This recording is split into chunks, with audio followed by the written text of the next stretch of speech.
네, 안녕하세요. 톡톡 생로병사의 비밀 아나운서 김승유입니다. 네, 신희철입니다. 교수님, 예. 그 백신은 당연히 예. 다 맞으셨죠, 2차까지? 그럼요. 저도 mRNA 백신으로 두 번 다 네. 맞았습니다. 저도 2차까지 다 맞았는데 뭐 단계적 일상 회복이 진행이 돼서 이제 좀 일상을 회복하나 싶지만 아직까지도 뭐 확진자 수가 막 줄어들고 있지는 않잖아요. 계속해서 걱정되는 상황이고 또 백신 맞는 국민들이 많아지다 보니까 뭐 백신의 뭐 작용 기전이라든지 얼마나 효과가 오래 가느냐 이런 거에 대한 궁금증이 진짜 많아지는 것 같아요. 예. 예, 그래서 저희가 준비했습니다.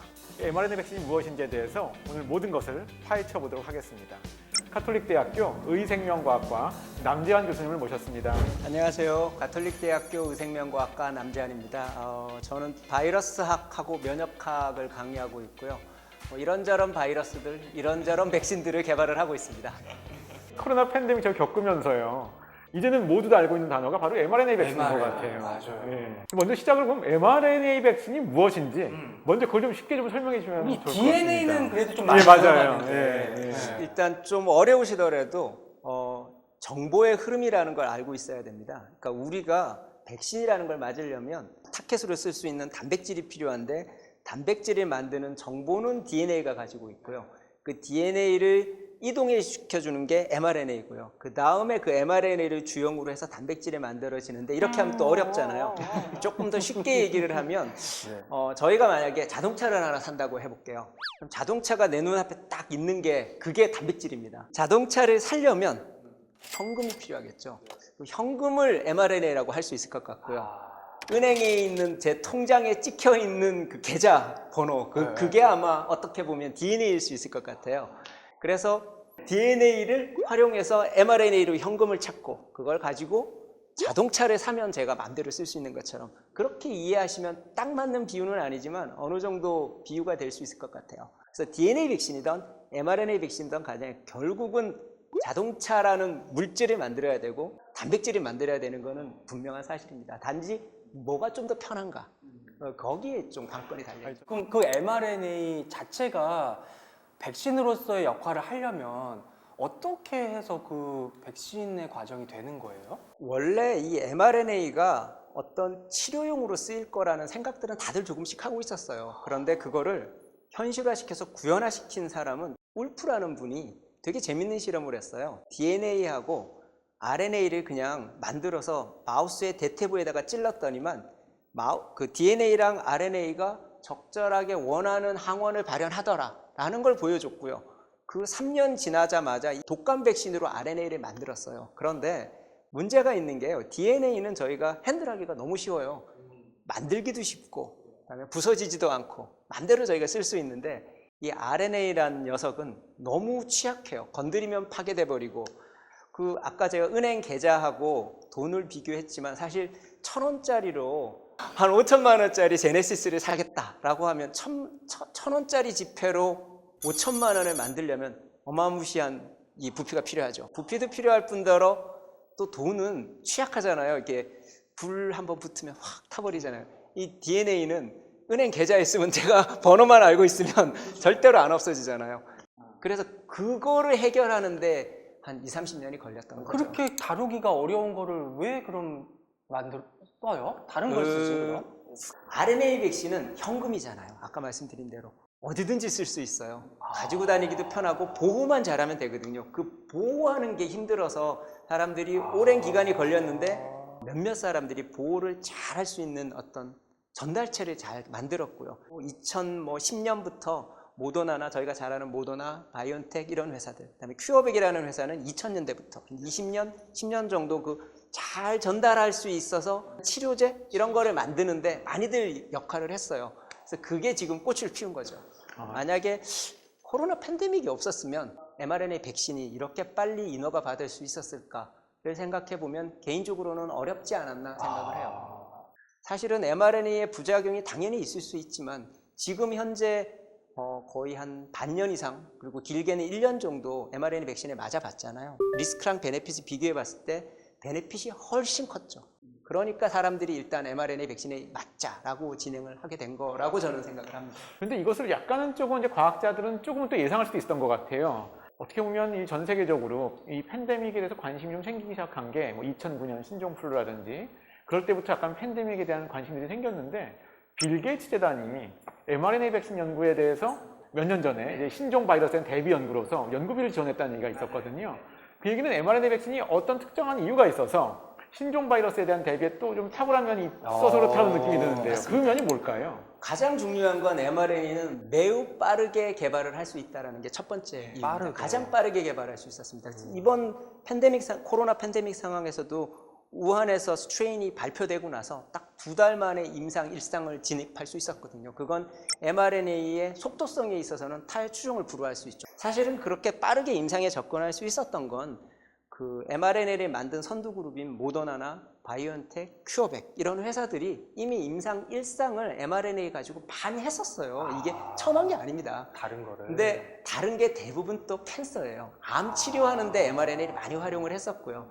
플랫폼 자체의 안전성은 일단 보장이 된 거잖아요. 그러다 보니 그냥 그 안에 있는 유전자만 싹 바꿔가지고 바로 적용을 할 수 있었죠. 사실 이번에 이런 코로나19 사태를 겪으면서 mRNA 회사들의 미래는 더 밝아졌다고 볼 수 있는 게 일단 수억 명이 맞았잖아요. 그러면 그 다음 후속으로 mRNA 백신을 이게 치료제든 예방용이든 만들면 규제기관에서 인허가를 안 내줄 수 있는 방법이 별로 없죠. 아마 이런 일이 없이 들어오면 아마 굉장히 까다로운 허들을 많이 걸어놨을 거예요. 근데 그게 이제 일시에 다 무너져버린 상태가 그 상황이 된 얘기는 거죠. mRNA 백신을 이용해서 코로나 백신을 이번에 만든 회사들뿐만이 아니고 mRNA 백신을 그동안에 연구 개발하면서 다른 목적으로 쓰려고 또 개발하던 회사도 있었을 거예요. 훨씬 많았습니다. 그 사람들까지도 한꺼번에 약간 수혜를 맞습니다. 입은 격이 될 수도 있겠네요. 맞습니다. 예. 원래 모더나, 바이오엔텍, 큐어백이 예방용 백신을 만들기도 했지만 사실은 파이프라인의 3분의 2는 다 암 치료용 백신 혹은 자가 면역 질환 치료제, 심장 질환 치료제 이런 치료제를 만드는데 mRNA를 활용을 했었어요. 그러다가 이제 갑자기 이제 이 예방용으로 다 돌아서고 있죠. 예. 실제로 그러면은 그 mRNA를 이용한 암 치료제 같은 게 지금 나와 있는 것들이 있나요? 아직 상용화된 건 없지만 임상에서 좋은 효과를 보이는 것들이 몇 가지가 있고요. 아직은 조금 치료용으로서 완벽하진 않습니다. 조금 더 연구가 진행이 돼야 합니다. 이게 지금 암 치료제라고 했는데요. 이게 어떻게 보면 또 우리가 환자 맞춤형 암 백신이라는 말도 쓴단 말이죠. 그러니까 이게 약간 좀 용어에 혼선이 있을 것 같아요. 그러니까 뭐냐면은 우리가 백신이라고 하면 일반적으로 예방을 생각하거든요. 근데 암 같은 경우에 백신을 예방하면 그 백신 맞으면 암이 걸리기 전에 예방되는 건가 이제 하는데 요즘에 나오는 암 백신은 그런 개념은 아닙니다. 그러니까 이제 암 환자가 그 백신을 맞아서 이제 치료를 하는 그런 개념으로 백신인데요. 다만 이제 그 단백질 항원에 대해서 면역 반응을 유도하는 것이 그 어떤 기전이기 때문에 백신이라는 말을 쓰는 건데요. 특히나 이게 mRNA 백신이 특히나 바이오엔텍 같은 회사는 환자 맞춤형 암 백신으로 굉장히 많이 임상 시험을 하고 있었는데 특별히 더 환자 맞춤형 암 백신에 mRNA 백신 했던 그것도 있을까요? 환자 맞춤형 mRNA 백신이 되기 위해서는 암하고 정상 조직하고 다른 걸 찾고 우리 인체의 면역세포가 이 암을 잘 인식을 해야 돼요. 사실 우리 모두는 매일 조금씩 암세포가 생겨요. 그러나 우리 인체의 면역 조직이 이 암 조직이 생기면 얘를 잘 없애주거든요. 이걸 인식을 잘 해서. 그런데 mRNA 백신은 암 조직으로 만들면은 걔를 mRNA에다가 막 이렇게 쫙 나열해서 심어줘요. 그래서 걔를 인체에 넣어주면 그 차이가 나는 것들에 대한 면역 반응을 좀 더 강하게 일으킬 수 있죠. CD8 T셀이라는 좀 특별한 T셀이 이 암 조직을 공격을 할 수 있게 만들어줘요. 그렇게 해서 암을 제거를 잘 도와줄 수 있기 때문에 암 백신, 치료용 암 백신이 되는 건데 사실은 이게 여러 가지 허들이 좀 존재하고요. 그리고 지금도 여전히 암 백신 자체만으로 암을 완전히 제거하기는 어렵고요. 여러 가지 다른 것들과 병용요법을 씁니다. 병용요법을 써서 좋은 효과들을 보고 있긴 하지만 저희 모든 의학의 미래는 퍼스널라이즈드 메디신, 개인 맞춤의학으로 가잖아요. 그래서 점점 그쪽으로 발전해 나갈 가능성은 많다고 얘기할 수 지금 있죠. 말씀해 주신 그 환자 맞춤형 암 백신은 이제 아직 이제 정식 허가받은 건 아직은 없고 이제 임상 시험을 이제 하고 있는 그런 것들인데요. 사실 이 개념은요. 오래된 것이 우리 같으면 면역 반응이라고 하면은 바이러스나 세균들을 주로 생각하잖아요. 그런데 이제 옛날 과학자들이 암에 대해서도 면역 반응이 있을 수 있다는 걸 이제 알게 된 거예요. 근데 이제 암은 원래는 뇌세포란 말이죠. 그렇죠. 그런데 이제 암이 뇌세포인데 어떻게 면역 반응이 생기지? 원래 면역 반응은 남에 대해서 생기는 건데, 근데 이제 암은 돌연변이의 질환이거든요. 그럼 돌연변이가 됐기 때문에 더 이상 단백질이 이제 내게 아니고 남의 걸로 좀 바뀐 거죠. 그래서 거기에 대한 면역 반응을 그런데 그 돌연변이가 환자마다 다 다릅니다. 똑같은 폐암 환자라도 맞아요. 다 달라요. 그러니까 그 아까 말씀하신 게 맞춤 치료. 그렇죠. 그 환자마다 돌연변이가 다 다른 거를 다 파악해가지고 거기서 이제 항원이 될 수, 면역계를 자극할 수 있는 항원을 잘 찾아가지고 다시 환자 몸에 넣어주는데 그때 아까 그 코로나 백신이랑 똑같은 방식으로 mRNA 백신형처럼 넣어주는 거예요. 근데 여기서 굉장히 여기서 mRNA 백신이 왜 중요한가?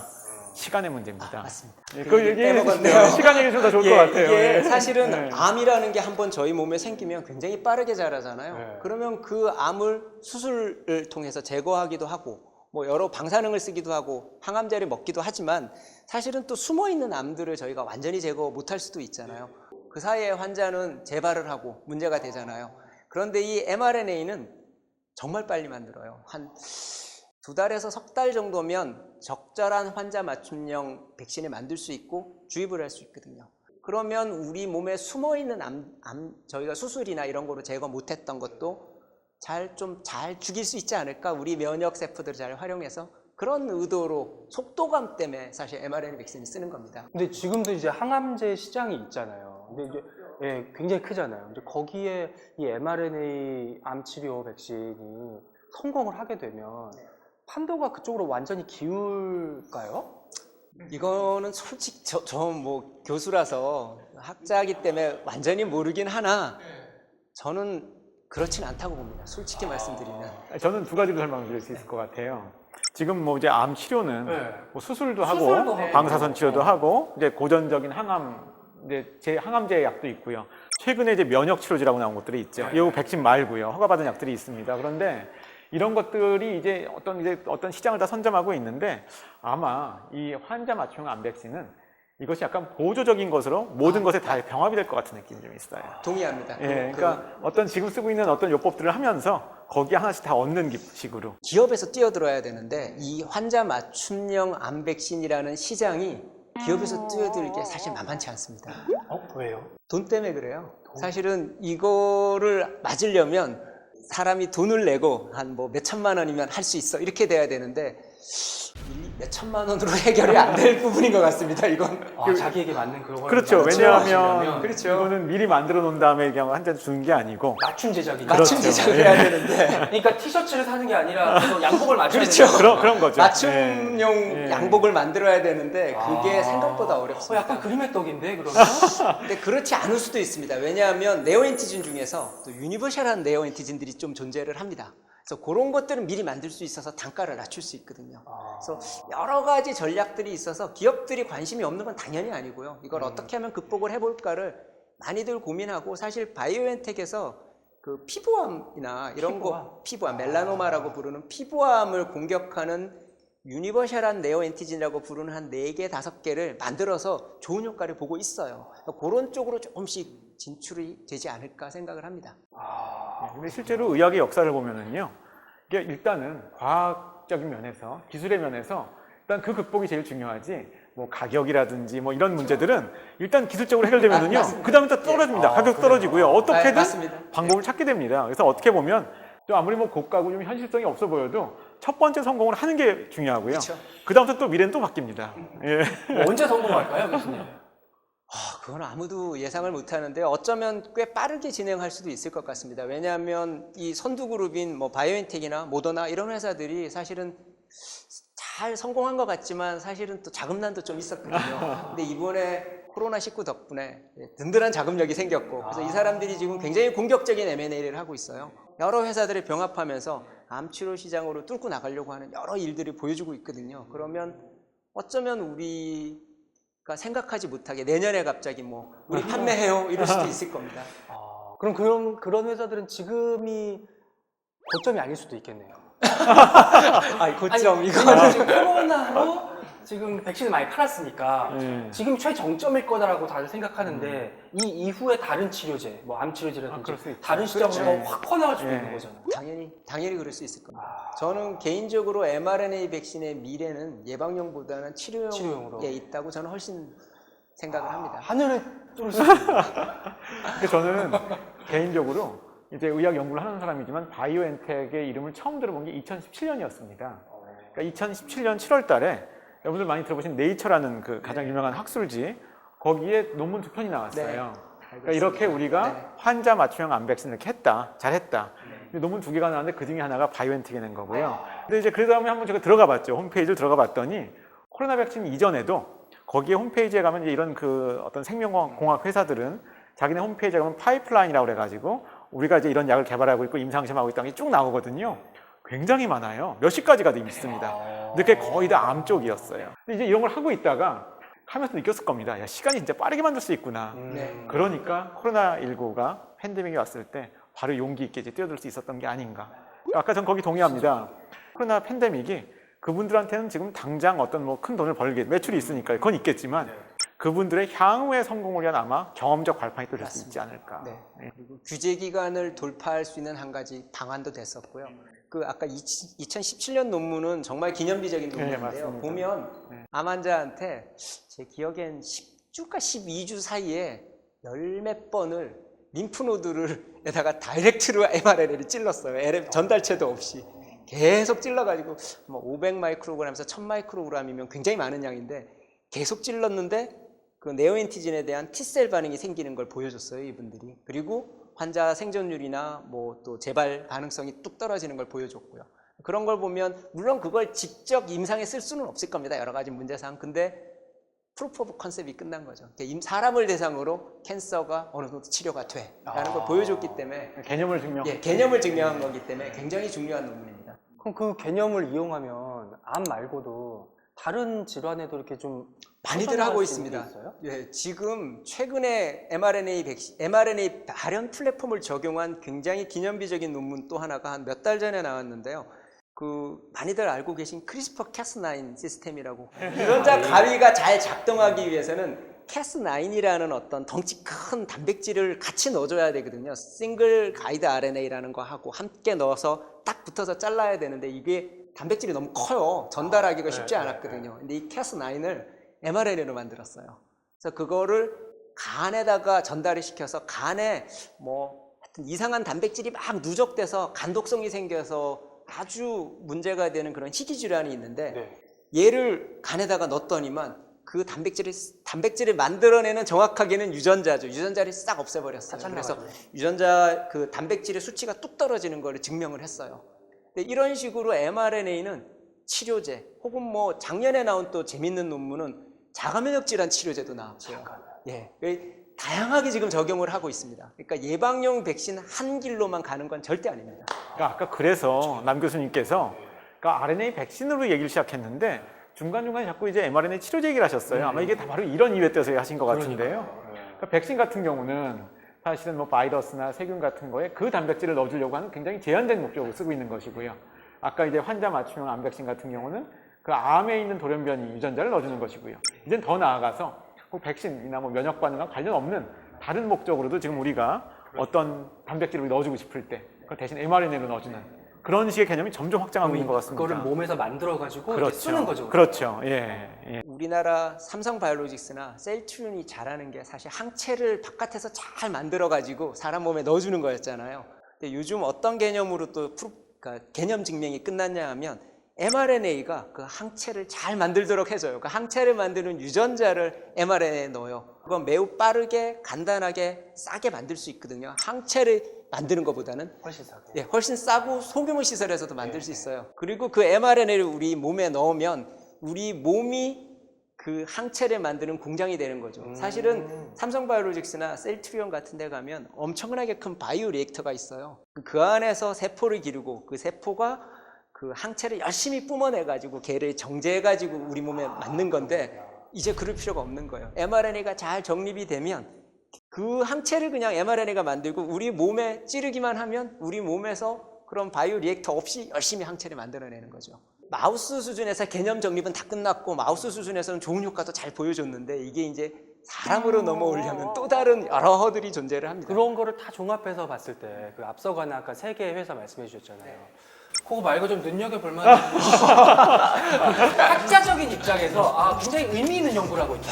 사실은 지금 굉장히 많은 회사들이 뛰어들었어요. 그래서 뭐 우리나라만 말씀드릴게요. 뭐 회사들은 뭐 이런 회사들이 좀 큰 회사들이죠. 임상 이상이 끝났습니다. 이렇게 될 수 있을 겁니다.